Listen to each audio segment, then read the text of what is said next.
practice today was good. Got after it. It was good to get out and play and get after some people. So obviously we try to put that game behind us and get ready for Florida State. It's watch them play their last couple games and know what they can do and how they play. But we're really focusing on ourselves here and the things that we need to do. So. No, it's just time. We got to go play better, and we know that. And last 3 games have been the turnovers have stood out a bit. That's certainly got to get taken care of. The reboundings we've come up short, and we got to get that figured out. And then we got to, I think offense was shot selection. It's hard to comprehend the shots we miss, but we got to be a better team on the defense rebounding end and come up with some second shots. So we got to do the things that we do, and we certainly didn't do them the other day. So we're on to this week, on to Florida State, and prepared for them. So.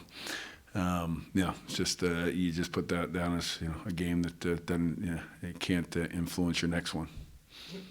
They've got some height. But if you look at the numbers, they're not a great rebounding team. How much of rebounding is I think it's like a skill that is probably not valued enough. I mean, just because you're tall doesn't mean you have a good rebound. Yeah, it's hard to teach. I think there's an innate ability to do it, and obviously, DeJuan Blair and a couple of guys we've had have been undersized and been our best rebounders. Aaron Gray was a good rebounder for his size, and a guy that didn't have the best mobility, but he seemed to go and get some rebounds too, and do that. So we've had all different kinds, and it is about their team. They're interesting because they got the size as you mentioned, but it seems that they start that way, but they get small as the game progresses, and so they play a small lineup the majority of the time, and that may be a factor as to their rebounding and numbers. So. But we've got great rebound numbers, and they didn't show last game. So you got to go out and do it every game.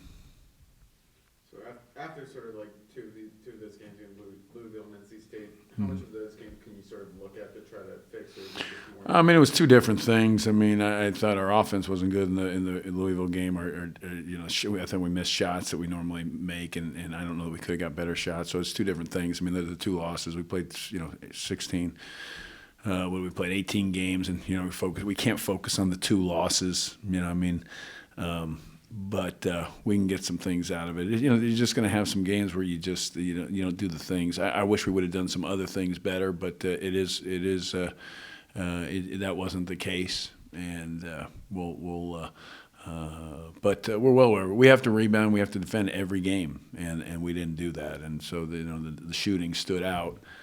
For obvious reasons, but we've got to rebound defend. Coming back all the way to the beginning of the season, one of the things you talked about was the ability with Maya and Nelson Medota to play Young more at the 4 as opposed to the 5, and you thought that would be able to get him to go offensively. Do you feel like they're giving you enough that you've been able to utilize that as much as you thought you might be able to?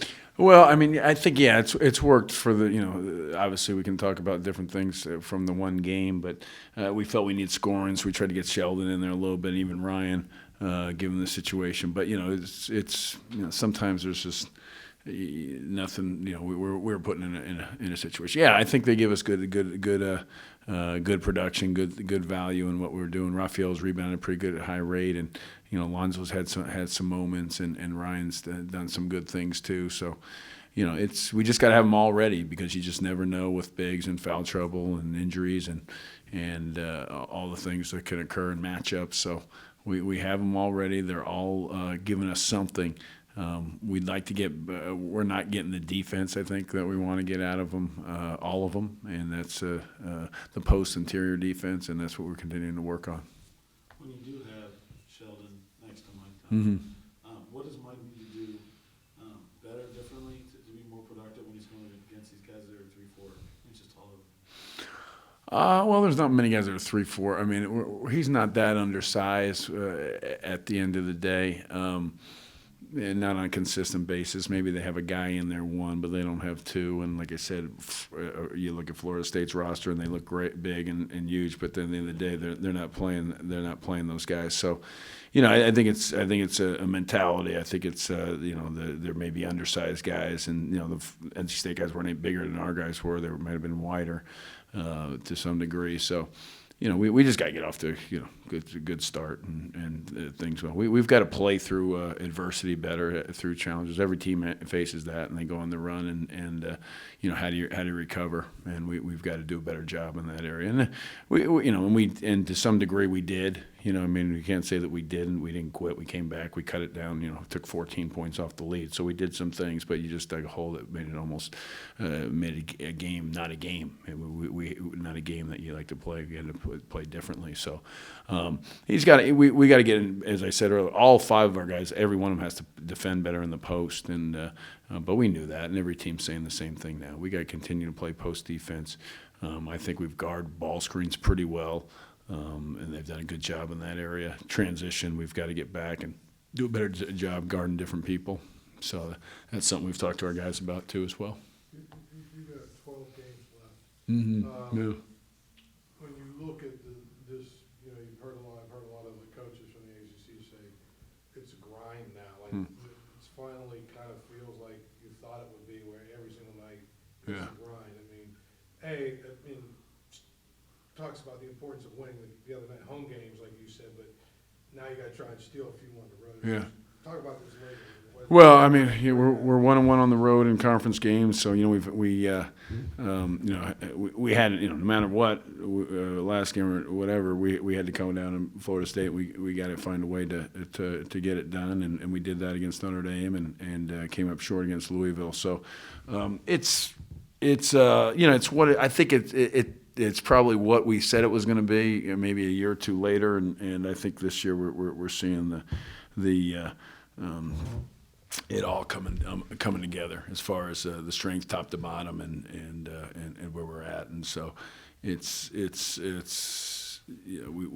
think I think it's become the toughest in the country, and we all said it the first year it was going to happen, but I didn't think we were at that spot, and this year we have. I think, and there's going to be some couple teams that are older and maybe more a little top heavy somewhere else, but there's no teams that are going to go through our thing that's with the teams we've got and the amount of them. You're not getting a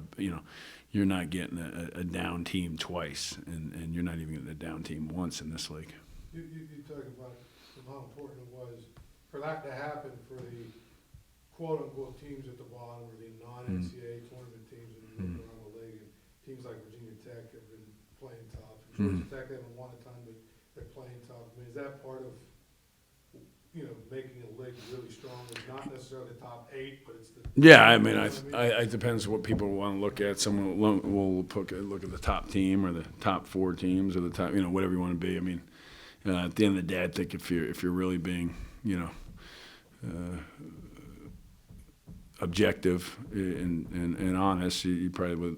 If you're talking about a league, then you talk about all the teams in the league and refer to those teams. So it's going to be a challenge all the way through for everybody. And I think we saw examples last night, and I'm sure we'll see examples tonight. It's just it's what it should be. The Big East was I think at that point, and there was a couple of years where it was really top to bottom. There was no real. I thought the one year we got the 11 in, those 4 teams were a step below, but they still weren't. They weren't bad. Or 5 teams, I think it was. So that's kind of where we're coming to. With Ryan Luther, it seems like it's sort of boom or bust with games. Sometimes he'll play a lot, sometimes he'll only play minutes. So when he's rolling, what do you sort of see that he provides? He can pass. He can kind of put the ball in the basket. He haven't done that as much, but we have a lot of confidence in him. I think obviously, Mike's been playing well. Sheldon has had some really good stretches, some good games. Raphael was giving us what we needed playing a little better defense, in our mind, better defender, better rebounder. And then Ryan was kind of, does a little bit of, he does some good things defensively. Kind of got to get him better in some other areas. Offensively, he's good against the zone, and he's good, good passer, and so he can scoring a little bit better now. He's a pretty good active rebounder on the offensive end. So, there's 5 guys, and we can whichever guy doesn't play, that's the guy that'll be asked about, and we understand that and they understand. But I talked to him the other day about being ready. This thing's not over. Just how I similar talk with Raphael when he was behind and missed all that time, and and shortly thereafter he was starting. And so I think this is what we're going to see, and who knows with what happens with injuries and fouls too. So I don't think at all we have too many going 5 guys, because we're going to need them all and have needed them all already.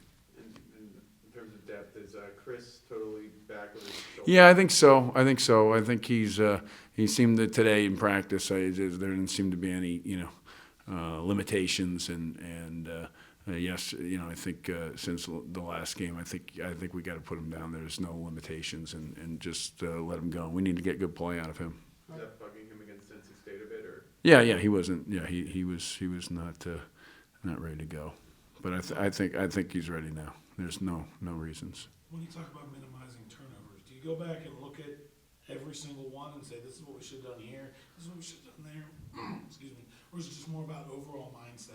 I think you want to. In some ways, you don't say you want to have some turnovers, but you're going to have some. And if you're going to set screens, you're going to get the occasional one. If you're going to push the ball, you're going to get the occasional one. So if you're going to feed the post and pat, you're going to get the occasional one. We've had too many though, and we understand that. We had too many moving screens in the one game. There's a. Our numbers, we obviously we have a high standard. We're amongst the best in the country out of 351 teams. So, once you have a few more than normal, it stands out. But just fundamentals is really what we've emphasized, and we always emphasize. But once the numbers get up there, we've got to do something about it. So, oftentimes it comes with just decisions. Just playing in a crowd, making the pass a little late. Trying to go too deep on penetration, I think, oftentimes. But, we got some, player control fouls, and those we can't have. We got to make the right decision. I was also read the annual Florida State's a really good defensive team, and then I looked at the numbers. Mm-hmm. They're not, usually his teams are, but this year they're not doing that. What's different about this team? A little bit more fast break, I think. Attacking, they're playing smaller. Like I said, they seem to they start big but they're playing smaller once they get going, and so they've got they're spreading the floor, and sometimes they have 4 guards on the floor, which is not obviously their type of team. Usually you're used to almost 2 7-footer, 6'10" guy, and then a 6'9" wing. Is what they've had every year we've been in the league. So I think that's the biggest difference, probably their size, and they are looking to attack in transition a little bit more with what their guards, and they've got experienced guards. If you count Mays in there, because he played so many minutes last year, and then you got Booker, so they got to get those guys on the floor, and then the freshmen that they have been their 2 leading scorers. So they want those guys on the floor as well.